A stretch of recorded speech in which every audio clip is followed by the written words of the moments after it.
morning everyone. My name is ECDIS Balani and I'm going to report or discuss the ECDIS. So the ECDIS is the Electronic Chart Display Information System. So this is the high-tech this year. You see all of the sheet.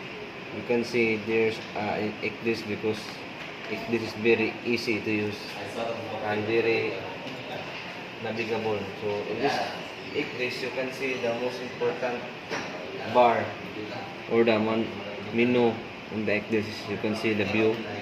So inside the view, you can see the palette intensity, zoom, themes, object information, brush position and date, and the chart. You can see the chart types, the legend, safety dip, manage charts, manage notes, color differential and calibration, and the target bar. You can see the EIS, select target, target data, the EIS settings, the target list, and the option bar. You can see the display, the undisplay, go to the properties,